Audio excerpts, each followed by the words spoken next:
அதிமுக கூட இப்படி ஒரு முடிவை எதிர்பார்த்திருக்காது. விஜய் ரசிகர்கள் தான் இப்படி தற்குறிகளா இருக்காங்க. ஆக விஜய் ரசிகர்கள் எத்தனை பெர்சன்டேஜ் இருக்க போறாங்க? மேம்போக்காக மாற்றம் வேணும்னு சங்கர் படம் மாதிரி சுத்தக்கூடியவர்களாகத்தான் நம் மக்கள் இன்றைக்கு இருக்காங்களோ? இந்த தலைமுறையை அரசியல் மயப்படுத்தாததின் விளைவுதான் இன்றைக்கு இந்த அவநிலைக்கு நம்ம வந்திருக்கோம். நாம் பின்னடைவை சந்திச்சிருக்கோங்கிற கசப்பான உண்மையை என்றைக்கு உடைச்சு பேசி இதை சரி செய்ய நாம் என்ன செய்ய வேண்டும்? 50 வயதை கடந்தவர்கள் அவங்களே ரேஸ்ல ஓடணும்னு நினைக்காம அவங்க மாஸ்டர்களா மாறி அடுத்த தலைமுறை ஆளுமைகளை உருவாக்குவதற்கு மட்டும் தங்களுடைய நேரத்தை செலவிட வேண்டும்.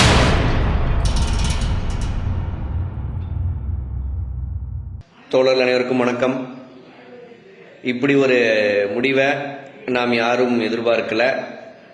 திமுக ஆதரவு இயக்கங்கள், கட்சிகள், திமுக மட்டும் கிடையாது, அதிமுக கூட இப்படி ஒரு முடிவை எதிர்பார்த்திருக்காது.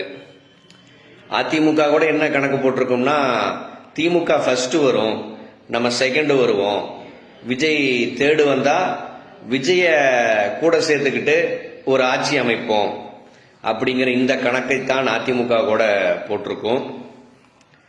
நாம் கூட என்ன நினைச்சோம்னா, விஜய் ரசிகர்கள் தான் இப்படி தற்குறிகளா இருக்காங்க. ஆக விஜய் ரசிகர்கள் எத்தனை பெர்சன்டேஜ் இருக்க போறாங்க?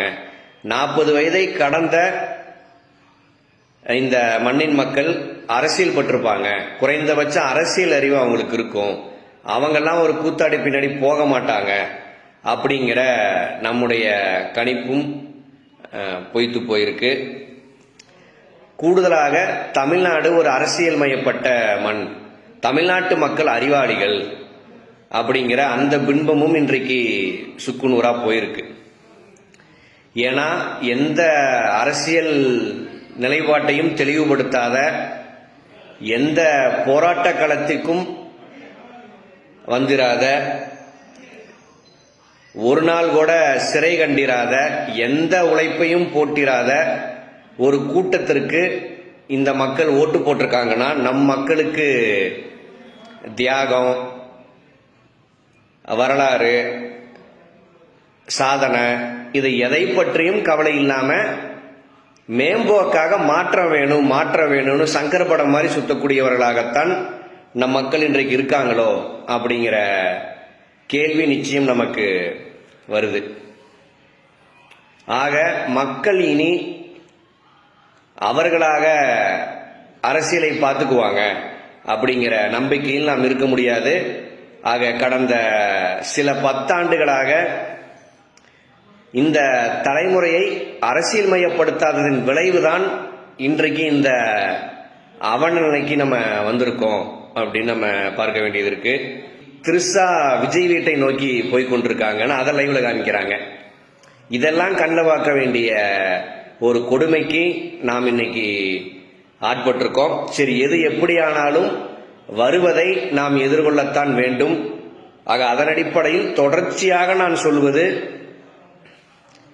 இளைஞர்களை நம்பயப்படுத்த வேண்டும். நம்ம கிட்ட இளைஞர்கள் கிடையாது, நாம் பின்னடைவை சந்திச்சிருக்கோங்கிற கசப்பான உண்மையை என்றைக்கு உடைச்சு பேசி இதை சரி செய்ய நாம் என்ன செய்ய வேண்டும் அப்படிங்கிற டிஸ்கஷன் திறந்த மனதோடு நடக்கிறதோ அன்றைக்குத்தான் நாம் இந்த அவநிலையை மாற்ற முடியும். மற்றபடி நான் அந்த காலத்தில் என்ன பண்ண தெரியுமா, நான் 80கள் என்ன பண்ண தெரியுமா, 70கள் என்ன பண்ண தெரியுமாங்கிற பழம்பெருமை இன்னைக்கு உதவாது அப்படிங்கிறதுக்கு இந்த தேர்தல் முடிவு ஒரு சாட்சி. நீங்க ஆரியத்துக்கும் நமக்குமான போராட்டம் வெறும் சில 10 ஆண்டுகள்ல முடிய போற போராட்டம் கிடையாது. இது பல நூற்றாண்டுக்கு தொடரக்கூடிய ஒரு போராட்டம். ஆக அத்தனை நூற்றாண்டுகளுக்கு நாம் அடுத்தடுத்த தலைமுறைகளை தயார்படுத்தி இந்த போரில் முன்களத்தில் நிற்க வைக்க வேண்டியது நம்முடைய கடமை. ஆக 50 வயதை கடந்தவர்கள், இதை நான் இயக்கங்களுக்கு சொல்றேன், 50 வயதை கடந்தவர்கள் அவங்களே ரேஸ்ல ஓடணும்னு நினைக்காம அவங்க மாஸ்டர்களா மாறி அடுத்த தலைமுறை ஆளுமைகளை உருவாக்குவதற்கு மட்டும் தங்களுடைய நேரத்தை செலவிட வேண்டும் அப்போதுதான் ஆர்எஸ்எஸ்ங்கிற இந்த ஆக்டோபஸை நம்மால் எதிர்கொள்ள முடியும். ஆக என்னை விட நான் வளர்த்து விட்டவன் வீரியமா களத்துல நிக்கிறான் அப்படிங்கிற அதுதான் பெருமையே ஒழிய, அதை நோக்கிதான் இந்த எல்லா நகரும் இருக்க வேண்டுமே ஒழிய, அடுத்த தலைமுறையை உருவாக்குவதில் நாம் சுணக்கம் காட்டினாலோ அதில் அக்கறை இல்லாம இருந்தாலோ இதுதான் நடக்கும் அப்படிங்கிறதுக்கு இது ஒரு சிறந்த உதாரணம். இப்போது ஒண்ணு கெட்டு போகல, இனிமேலும் நாம் நம்மை சுய ஆய்வுக்கு உட்படுத்தி நாம் பின்னடைவை சந்திச்சிருக்கோங்கிறத குறைந்தது பூட்டிய அறைக்குள்ளாவது நாம் ஒத்துக்கொண்டு அதற்கு ஏற்றவாறு அடுத்த கட்ட செயல் திட்டத்தை வடிவமைப்பதற்கும் அதை நோக்கி நகர்வதற்கும் நாம் நம்முடைய உழைப்பை நேரத்தை செலவிட வேண்டியது காலத்தின் கட்டாயம். நீங்க இந்த ஆட்சி யார் அமைப்பா, இது எப்படி முடியுங்கிறது வரும் நாட்கள தான் தெரியும். எது எப்படி ஆனாலும் நமக்கு காலம் உணர்த்தி இருக்கக்கூடிய பாடம் என்பது இன்றைய தலைமுறையை நாம் அரசியல்படுத்தவில்லை அப்படிங்கிற ஒரு கசப்பான உண்மையை நாம் உணர்ந்திருக்கோம். ஆக அதை உணர்ந்து இனி இந்த 2K கிட்ஸ் ஜென்சி 2010 பிறந்தவன் அடுத்த 2 வருஷத்துல ஓட்டு போட வந்துருவான். ஆக அவனை நாம் அரசியல் படுத்த என்ன செய்யணும், அவனை நம்ம ரீச் பண்றதுக்கு பிரச்சாரங்களை எந்த அளவுக்கு மாற்றி அமைக்கணும். நீங்க பொதுக்கூட்டம் தெருமுனை கூட்டங்கிறத தாண்டி சோசியல் மீடியா வந்துச்சு. இன்னைக்கு அந்த சோசியல் மீடியாலேயே அப்டேட் ஆகி ஏஐங்கிற புள்ளிக்கு நகர்ந்திருக்கு. ஆக நம்முடைய பிரச்சாரங்களை வேற வடிவில் மாற்றுவதற்கான பொருளாதார தேவையை எப்படி பூர்த்தி செய்வது, எப்படி இதை எதிர்கொள்வது, இதை நோக்கிய பயணத்திற்கு நமக்கு இருக்கக்கூடிய தடங்கள் என்ன, தடைகள் என்ன அப்படிங்கிற இதை நோக்கி நாம் சிந்தனை இருக்க வேண்டும். இதை எதையும் கணக்கில் கொள்ளாம நான் இதை ஒரு ஆதிக்க மண்ணாக, பெரியார் மண்ணாக, திராவிட மண்ணாக பெருமை மட்டுமே பேசி நகர்வேன் அப்படிங்கிற புள்ளிக்கு நாம் இனிமேலும் நகரக்கூடாது அப்படிங்கிறத ஒரு முறை சொல்லிக்கொள்ள விரும்புறேன். நான் தொடர்ச்சியாக எனக்கு தெரிஞ்சு 4-5 வருஷமா இதையே தான் பேசிட்டு இருக்கேன். இதை பேசுவதன் மூலியமாக பகையை சம்பாதித்துக் கொண்டதுதான் அதிகம்.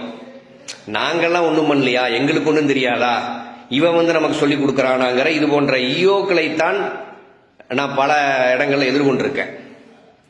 ஆக ஒரு கசப்பான உண்மையை உணர்ந்து அதை ஏற்றுக்கொண்டு தவறுகளை திருத்திக் கொண்டு அடுத்தடுத்த கட்டத்திற்கு நம்ம இயக்கங்களை, தேர்தல் அரசியலில் திமுக போன்ற கட்சிகளை நிலைநிறுத்துவதற்கு நமக்கு மிகப்பெரிய ஒரு மாற்று கட்டமைப்பு தேவை, மாற்று சிந்தனை தேவை அப்படிங்கிறத நம்மவர்கள் தயவு செய்து இனிமேலாச்சும் ஆய்வுக்கு உட்படுத்தணும் அப்படிங்கிறத மீண்டும் ஒரு முறை சொல்லிக்கொள்ள விரும்புறேன். தமிழக மக்கள் ரொம்ப தெளிவாதான் இருப்பாங்களே தவிர்த்து இது அயோத்தி மாதிரி ஆக்கலாமே, இதுல என்ன தவறுன்னு கேக்குறாருன்னா அப்ப அவர் எந்த அளவு இவருக்கு அறிவு இருக்கு நயினார் நாகேந்திரன் அவர்களுக்குன்னு இதுலயே மக்கள் தெளிவா புரிஞ்சிருப்பாங்க.